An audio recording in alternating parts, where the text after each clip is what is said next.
Harihi Om Sahana Vavatu Sahano Bhunaktu Sahaviryan Karavavahai Tejasvinavadhitamastoma Vidvishavahai. Om Shanti Shanti Shanti. Om Jaya Sri Krishna Chaitanya Prabhu Nityananda Shri Advaita Gadadhara Srivasadi Gaura Bhakta Brinda Hare Krishna Krishna Krishna Hare Hare Hare Rama Rama Rama Hare Hare. Jai. So Arjuna on his pilgrimage, so he's already gone to Ulupi, means he's already had his pastime with Ulupi, then with Chitrangada and married Ulupi, then he married Chitrangada in Manipur, then going down through the south, then he came to the 5 lakes there, where the sages were, and the apsaras that had become turned into crocodiles. And now, having freed all those apsaras from the forms of crocodiles, then he took leave from the rishis, and then he continued on his journey. Arjuna traveled up Bharata's western coast until he arrived at Prabhas. So this was down south, so then he would have gone around the bottom, would have gone to Kanyakumari and then come up the other side. In the sea near Prabhas, Krishna had constructed a city called Dwarka. Arjuna could see the splendid fortress city from a distance, shining like the sun on the horizon. Can only be reached by passing along a heavily guarded bridge. When he reached the bridge, Arjuna sent word of his arrival to Krishna, who immediately came out of the city to see his dear friend. They embraced with joy. News of Arjuna's exile from Indraprastha had already reached Dwarka, and Krishna had been expecting him to arrive before the year was up. Because he knew if he went from Indraprastha, then he went around, then, it would take most of the year. And then he'd come to Dwarka, and then from Dwarka, that's just a short distance back to Indraprastha. And, And so then he's expecting he'll show up. Because he knows, because you go around clockwise, and so then he'll come to this side. And, of course, he wouldn't not go and visit Krishna. So it's definite. He knew that Arjuna was interested in gaining the hand of his sister Subhadra. Arjuna had heard much about the princess from Gada, Krishna's cousin who had studied under Drona along with the Pandavas. Gada had described her as being incomparably beautiful and endowed with every womanly qualification. Just by hearing the description, Arjuna's heart had become attracted. He had resolved even then to somehow win her as his wife. And that would forge an alliance between the Pandavas and their beloved Lord Krishna. Right? Because now they have an alliance with Drupad. And then we see from before Bhima, he has an alliance with the Rakshasas, at least that particular group of Rakshasas, they're connected with Gatotkacha. And then now they have, if with this, then they'll be aligned with Dwarka. They're already connected to Dwarka because of their mother. But then now, because of the marriage, then because the mother goes, she becomes part of the girl goes, she becomes part of the other family. So yes, they're relatives. But then by marriage, then it makes it a much stronger bond.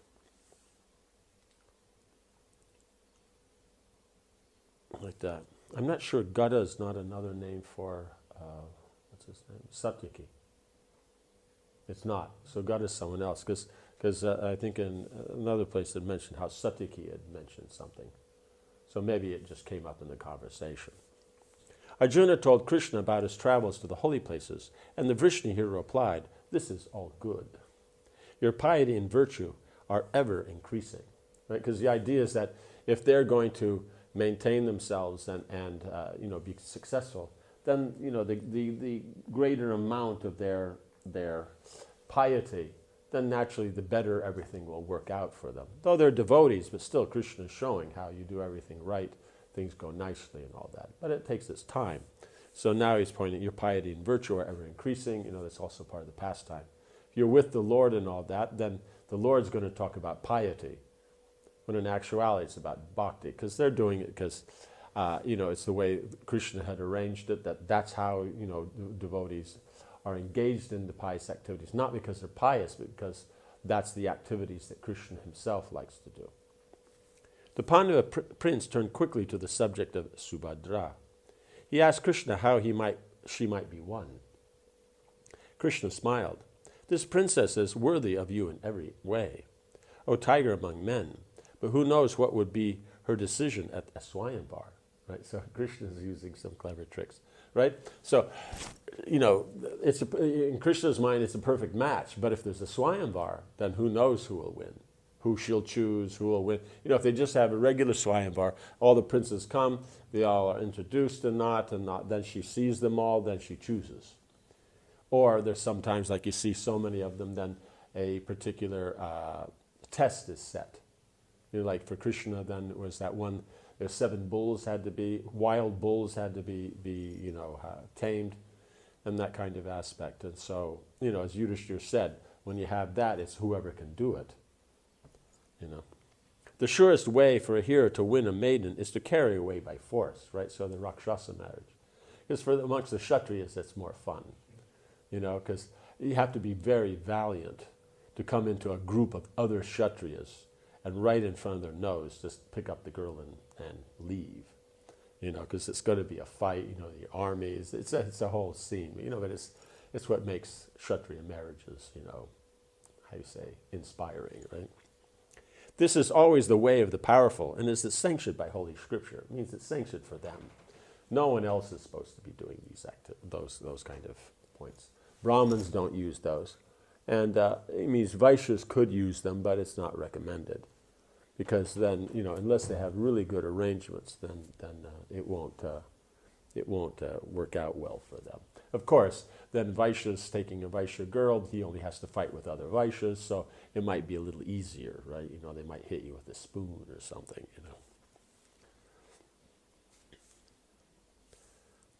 Krishna added that his brother Balaram was intent on seeing her married to Duryodhana, because then in this way, then he's connecting the houses, but through Duryodhana. Even though no one else in Dwarka was very keen on this suggestion, right? No one else liked the idea, because Duryodhana had been such a very good student of Balaram. So when Balaram, it was requested that he would teach Bhima and Duryodhana club, then he showed them. And Duryodhana was such a nice student, because you can see later when it comes to the battle, when he wants to be nice, he can be so nice. He can really, really go for it. And so then, he just thought it would be a good connection here. And plus, for the pastime, if that wasn't there, then what's the fun? If it's just that, he comes there, then marries her and goes off. Like you see, how long was the story for Draupadi? Right? It goes on and on and on, because there's so many details, the fighting and this, and what this one thinks and that, and all the different things. But you see for Chitrangada Ulupi, then, in one page, the pastime's finished and it moves on. I think with Chitrangada was half page. Because there wasn't anything other than the standard details of the arrangements and all the niceness and the family, interactions and all that. So that's great, but, how many times are you going to hear that? And so then, but we see when there's something big and arranged like that, then it's something that will be remembered. Like people may or may not know that Arjuna is married to, Ulupi and Chitrangada, but they will know that he's married to Draupadi and Subhadra, right? Because of just, the whole scene that happened with that. Krishna especially did not like the idea. So no one else liked the idea, but Krishna especially didn't like the idea. He would much prefer Arjuna to take his sister's hand, because then they're basically their brothers, right? But Balaram was the city father and Krishna's eldest brother, and Krishna did not want to go against his wishes, right? So because he's the elder, the senior, okay, we'll go with it. He told Arjuna to be patient, so they're going to make some arrangement here. They would devise a plan. In the meanwhile, they could spend some time together. Arjuna still had 4 months remaining of his exile. He could spend it at Dwarka, right? So instead of continuing on pilgrimage, he could just spend the 4 months in Dwarka, and then after 4 months is over, he could ride back in a chariot. Right? There's no problem. There's no rule that you can't go in a chariot anywhere. It's just that, if you're on exile for a year and you're on pilgrimage, you generally walk.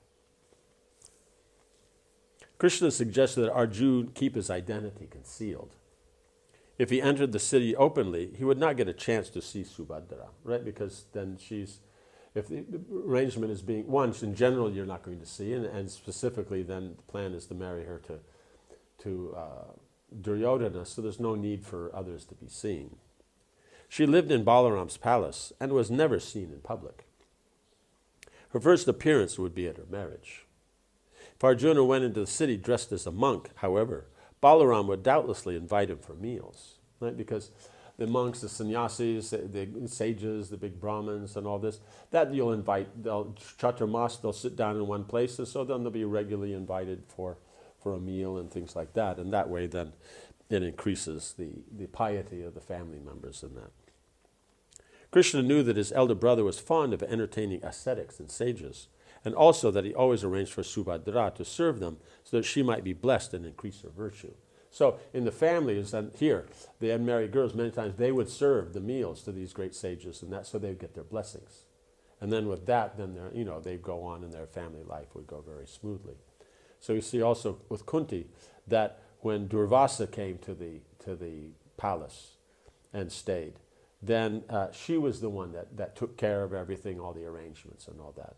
And then from that, he got the blessings of Durvasa. He gave that boon of the mantra that she could call any demigod she wanted. Arjuna should therefore disguise himself as an ascetic, a member of the sannyas order.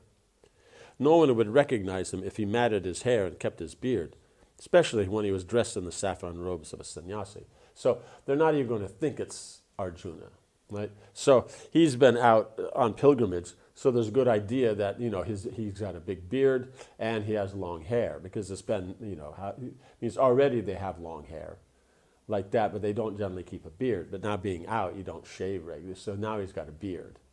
And so now if he mats his hair, then and he has the beard, because the beard covers very nicely, then wears the saffron clothes, no one's going to think that he's Arjuna. And we see that they also had that, year or so, after the Varnavata incident, being incognito. So they know how to deal in such a way no one recognizes them. Then he could live in Dwarka during the coming months and await an opportunity to win the beautiful Subhadra. The rainy season was just upon them, and it was customary for wandering ascetics to stay in cities until the rains had passed.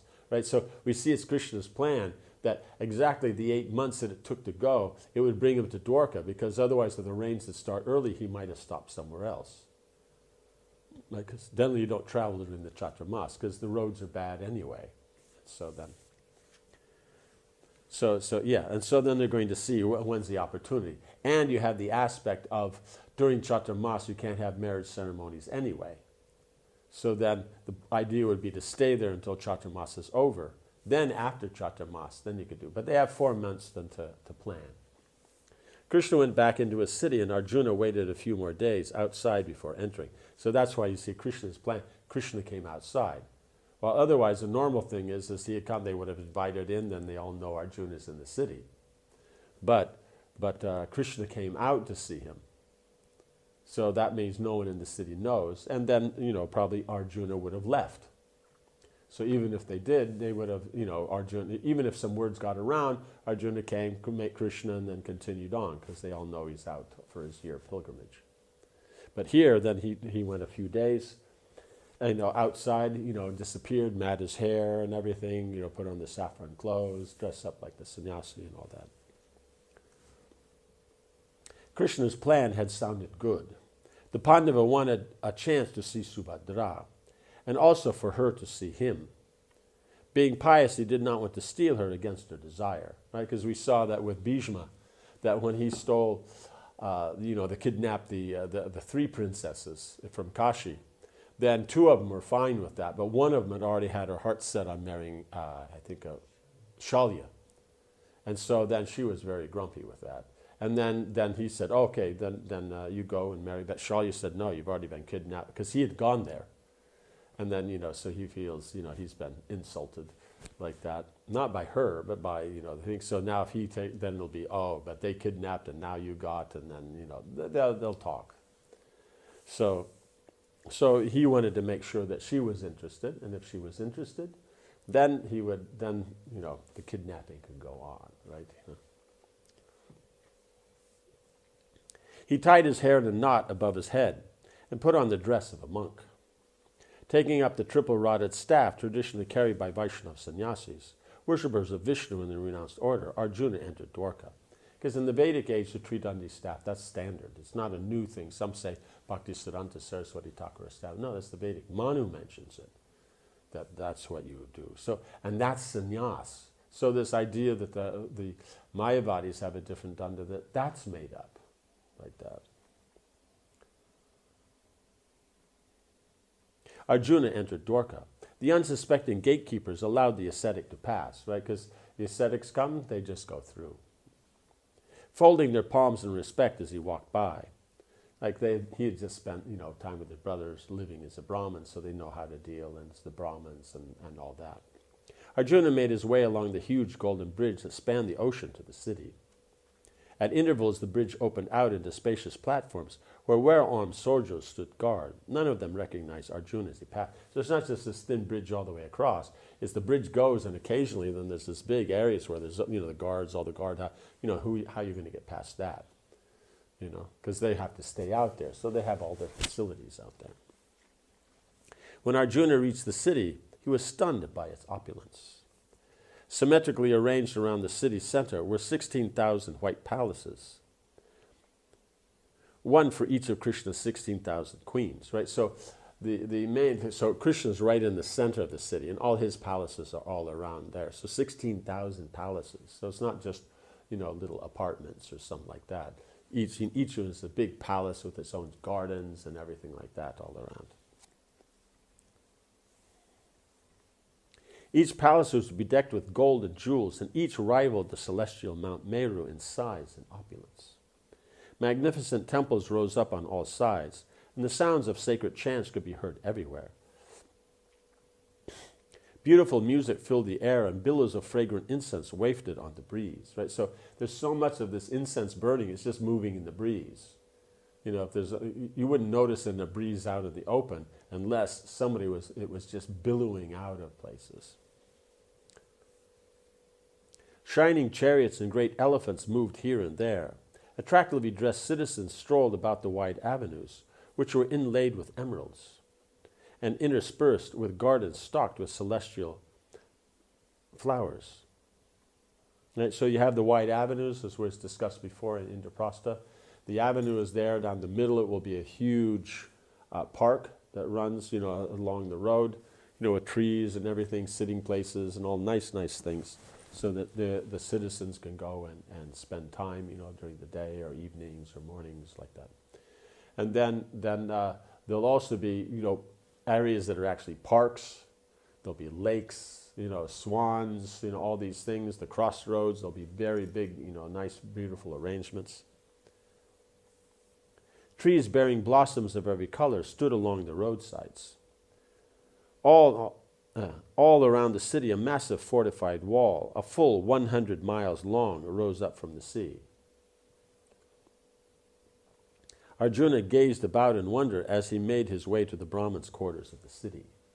Right, so then it'll be divided. In the middle will be where the king is, and then the rest of the city will be divided in Kshatriya area, Brahmin area, Vaishya area, Shudra area. So that, they all have their nice arrangements there and everything, like that. Arjuna had arranged that his friend be given a large house for his residence. He told him that he would inform Balaram of the arrival of a Vaishnava sannyasi, and that Arjuna could expect to soon be invited to Balaram's palace, where he would see Subhadra. Arjuna felt as if he had ascended to Indra's abode in the heavens.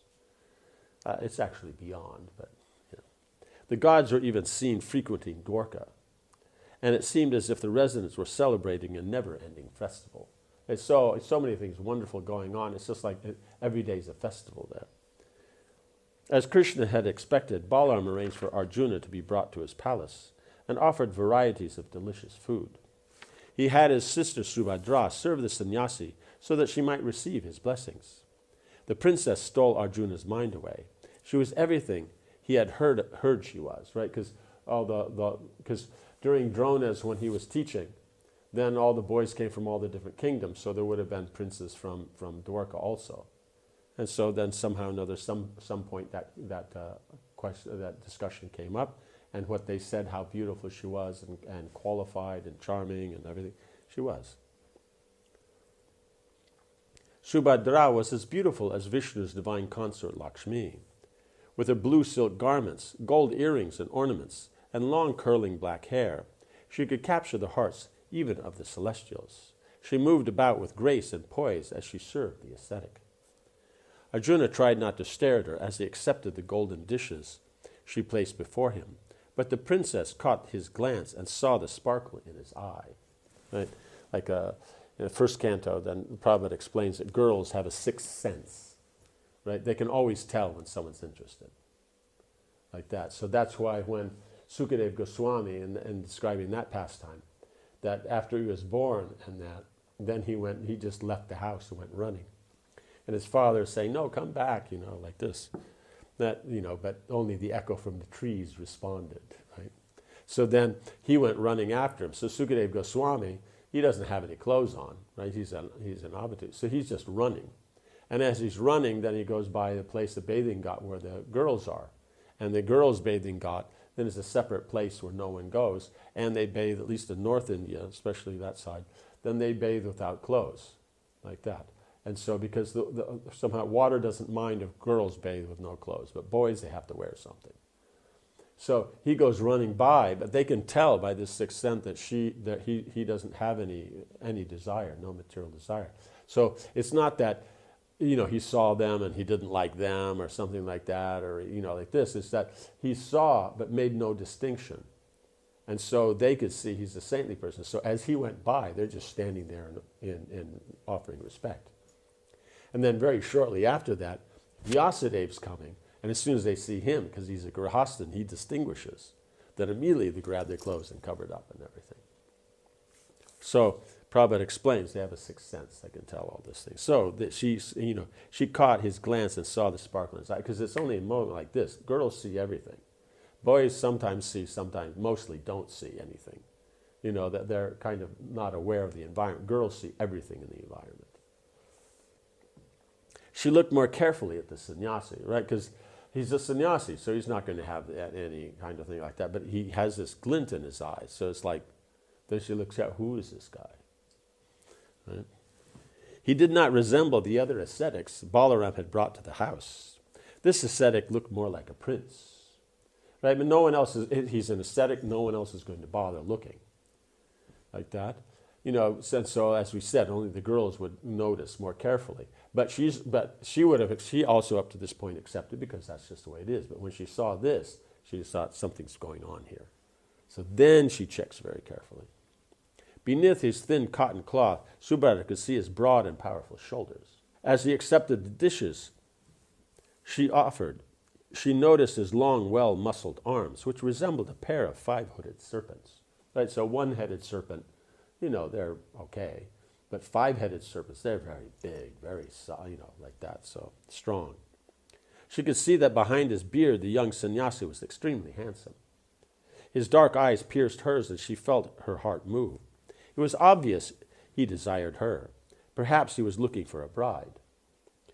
She knew that Balaram was trying to arrange her marriage to Duryodhana, but the young sage seemed to be a better prospect than that conceited Kuru prince, right? So it's kind of like, Duryodhana is just, forget it, Subhadra wondered who the ascetic might be. Over the coming weeks, Balaram invited Arjuna to his palace on numerous occasions. Each time Subhadra served him, and their attraction for one another grew. One day, in confidence, Krishna spoke with his sister on the subject of her marriage. Okay, so then here he is. So the Krishna then talks to her, and then about the marriage. So what do you think about marriage and this and that, and and yes, it's the time's coming up and that. And so he says, Balaram is, he's planning, wants to marry you to Duryodhana and all that. She kind of makes a face, it says here, it says, features twisted, disdain, like that kind of, because he's talking to her brother, Krishna, because she knows like that. Talking to Balaram, no, she wouldn't make those faces. And so then, and then Krishna asks, so, what about Arjuna? And then it's kind of like, yeah, that's the thing. So he says, and so yes, and Arjuna's, he's also interested in marrying her. It's kind of like, what? How do you know that? And says, not only that, he's come to the city, just for this, this purpose. She says, what do you mean he's come to the city? I haven't seen him. I haven't heard anything, and I haven't seen him, right? Because if you check at it, she's Yoga Maya, so she knows everything, whatever is going on. So if she doesn't know, means Krishna's extending his own personal Yoga Maya, so she doesn't know. Just like he can extend it so Balaram didn't know. Like when the calves and cows were stolen, and Krishna took those forms, Balaram didn't know. And so then, but he figured out something's going on here. So he went to Balaram and said, hey, Krishna, what's going on here? Something's happening, but because of your covering of this, I can't see it.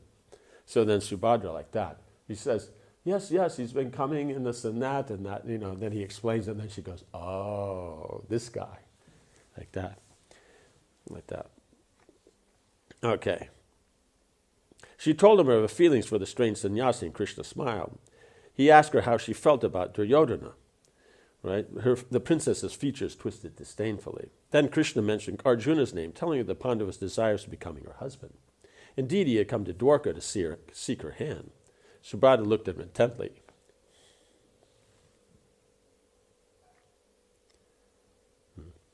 Suddenly she realized what was saying. The handsome ascetic was Arjuna, right? Otherwise, what's going on?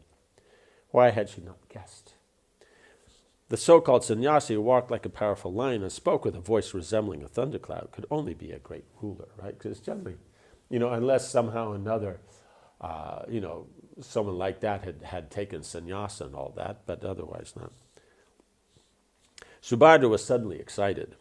She intensely desired to become the wife of that famous Kuru hero, but Krishna cautioned her to remain quiet about his identity. If Balaram learned the truth, there would be trouble, right? Definitely. She should be patient. Arjuna would surely find a way to marry her.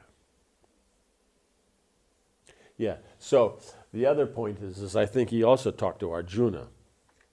And Arjuna was saying, yeah, but she's not showing any attention, because he said, so like that. So then what about the marriage? It says that ended, but she's not showing any attention. So therefore, I don't want to marry her unless I know she's interested, like it is said in the beginning. And so the point is that because he's a sannyasi, she's not going to show anything, and that. But now that it's here, it's clear, and that's the whole point. Unless she lets him know, then he knows, like not because. He knows it's her. She doesn't know it's him, right?